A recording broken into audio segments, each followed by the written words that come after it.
Olá, pessoal. Dando continuidade, então, à nossa aula de metrologia, onde a gente parou, certificado de calibração, onde a gente concluiu esses 7 primeiros itens. Vamos falar sobre os resultados agora, certo? Vou fechar aqui meu vídeo, não atrapalhar. Certo. Então, deixa eu aumentar aqui, né? Que vocês vejam melhor. Então, ó, o item 8, falando dos resultados. Veja que é apresentada uma tabela, né? E o que temos, então, nessa tabela? O comprimento nominal que foi medido, né, no padrão. Então, veja que esse padrão tem várias medidas, né? 0, 2,5, 5. Ele vai medindo em várias faixas, tá? Uma calibração eu não posso medir. Por quê? Por exemplo, pode ser identificado que uma dessas faixas aqui apresente um problema e as outras não, né? Tá? Então, por isso, então, os padrões aí tem várias faixas. Ele deve ter a faixa. Nós vimos que o paquímetro ele tem uma faixa de medição que vai de 0 a 150. Então, esse padrão precisa ter várias faixas entre 0 e 150 para que seja confiável a identificação da correção, do erro, né? do erro aleatório, do erro sistemático, por faixa de medição. Então, nós temos um instrumento, mas ele tem várias faixas de medição. Que é isso que nós estamos vendo aqui. Então, ele diz lá que foram feitas o quê? 15 medidas no procedimento. Ó. Nós vemos. Os blocos padrão foram medidos em 3 posições diferentes internas, em 5 ciclos. Tá? Então, isso corresponde a 15 medições em cada faixa. Então, em cada faixa dessa, tiveram 15 medições. Ok? E aí, com isso, né, é possível, com 15 medições, eu posso, então, aplicar um procedimento estatístico, que é o quê? Obter uma média, e aí está aqui as médias. Média das indicações do paquímetro. Então, lembre, né, ele indicou aquilo que foi visto no paquímetro. E aí as indicações. Tá? Das médias. Então, com isso, o que verificou-se? Então, como eu estou comparando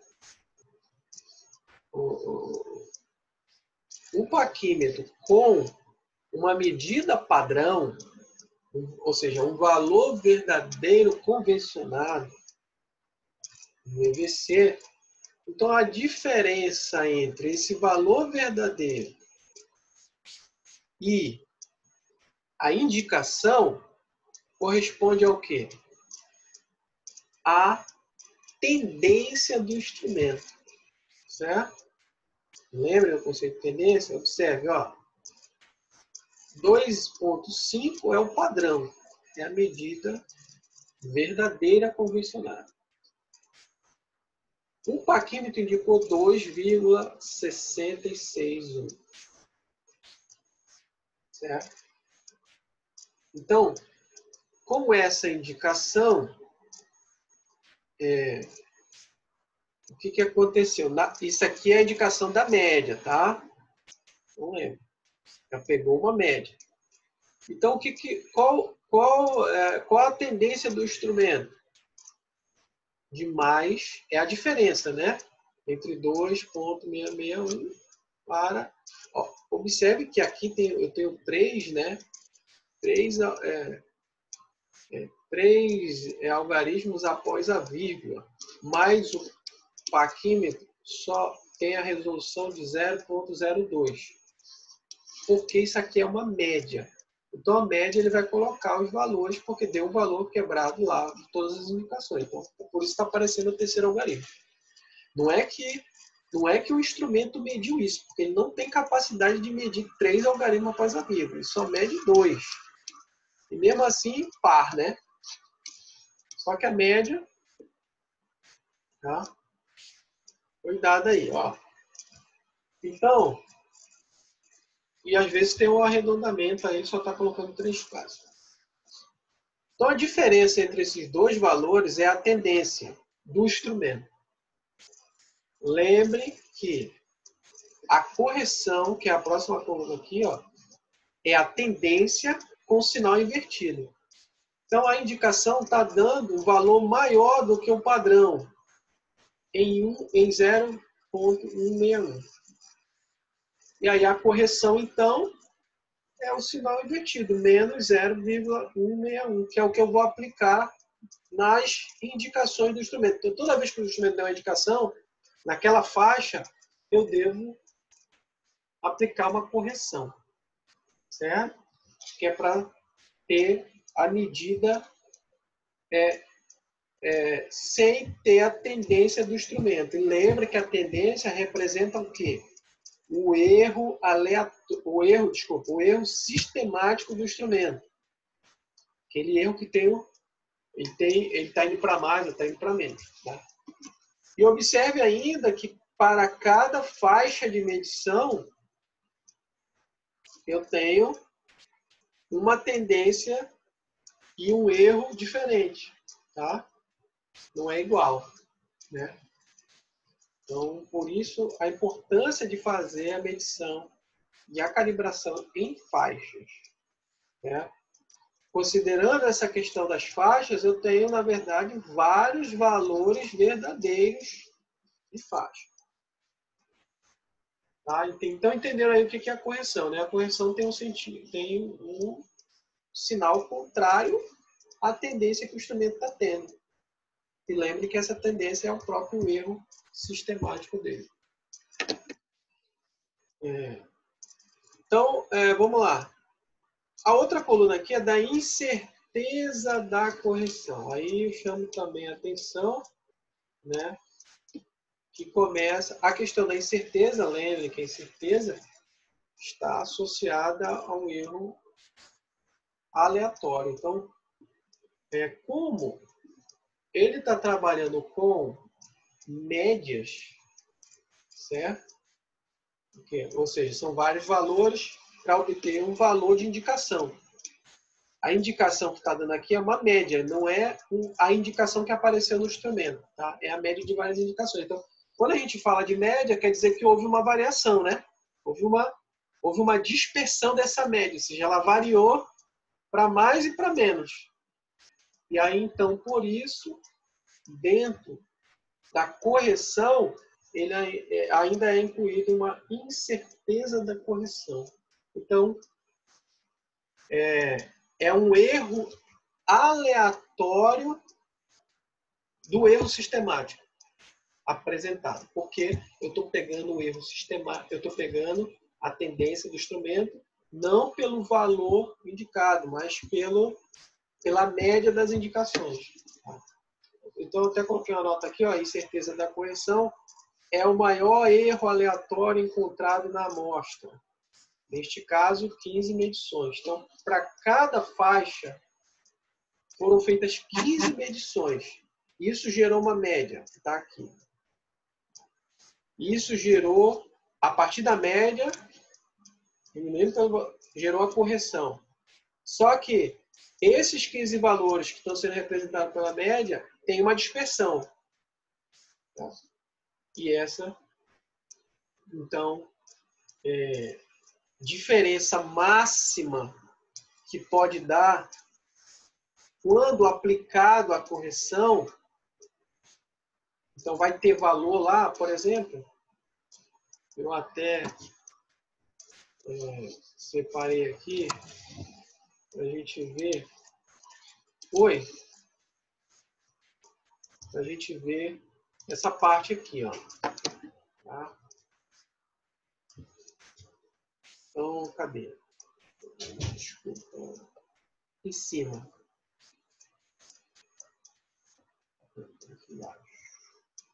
Uma tabela aqui, certo? Aqui, ó.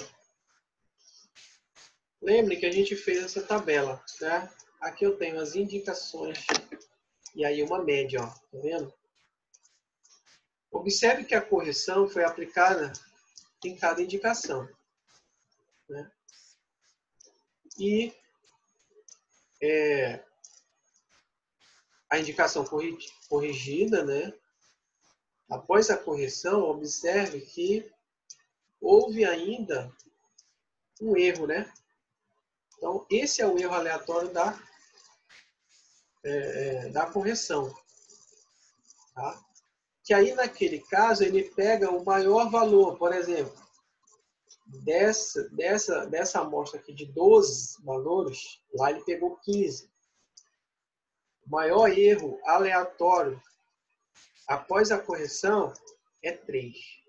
Tá vendo? Então, naquele caso, aquele erro aleatório que está sendo colocado lá é isso. Certo? É aquele 3. Desculpa. É aquele 3 que a gente está vendo.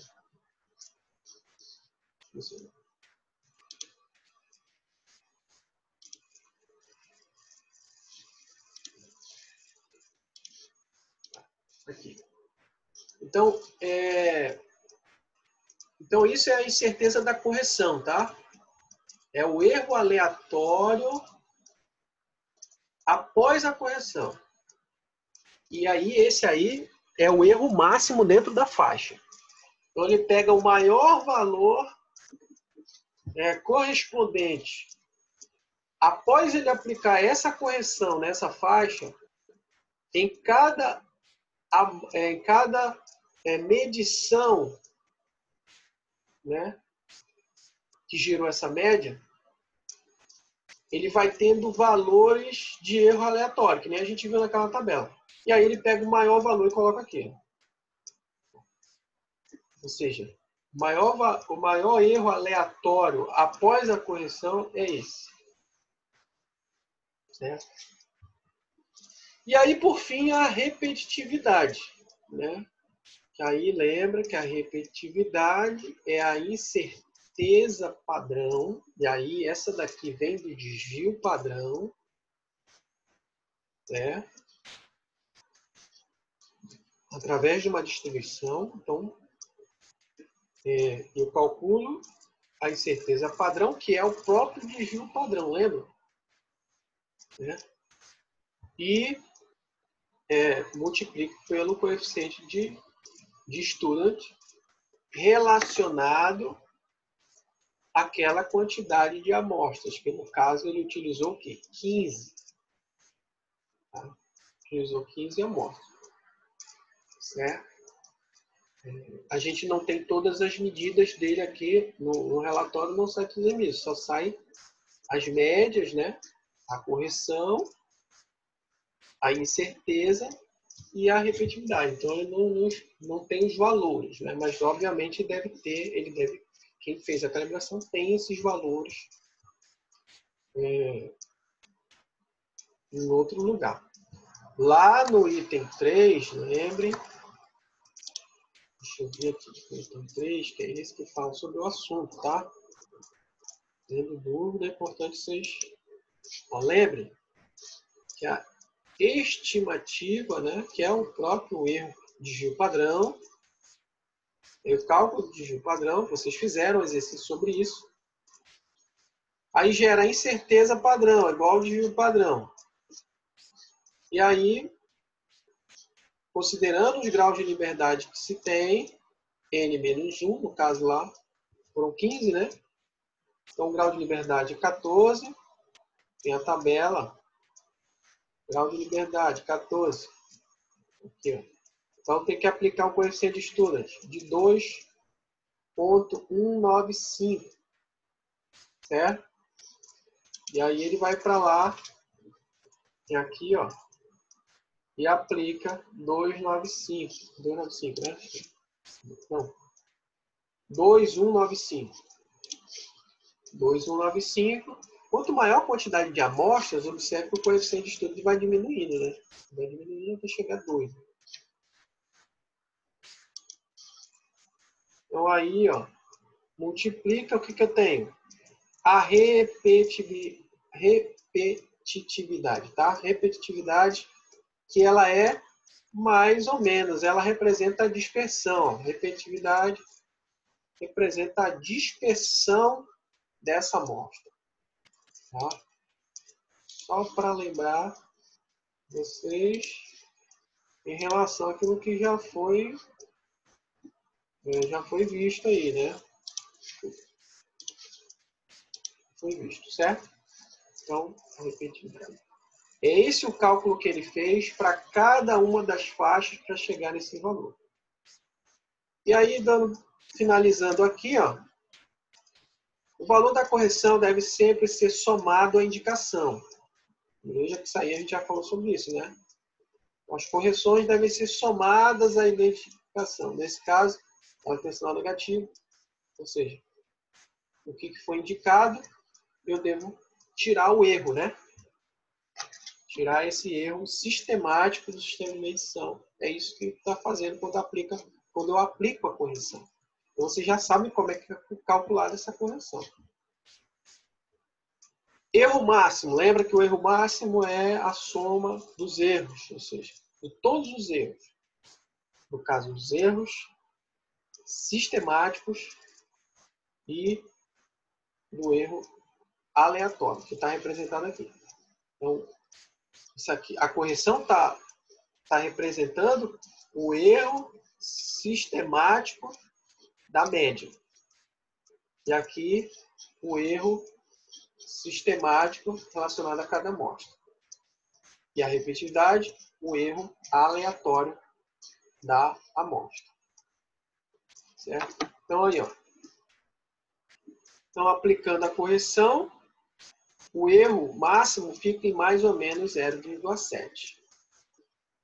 Não aplicando a correção, o erro máximo é mais ou menos 0,26. Como é que foi obtido esse valor? De do erro máximo, né? O erro máximo é 0,26. Pega-se a correção máxima. Qual é a maior correção? Aqui, ó. É essa. 0,196. Mais a incerteza máxima. Qual é? Maior incerteza. É 0,023. Qual é a máxima repetitividade? Qual é o maior valor? É 0,045. Aqui embaixo. Então, somando tudo isso, quanto é que dá? Vamos lá. 1,96. Estou fazendo a minha calculadora. 0,195. Não, 196, né? Tem 196, desculpa. Está aqui 196, né? 0,196 mais 0,023. Aqui embaixo é o maior valor. Mais 0,045. E aí isso é igual a quanto? 0,26.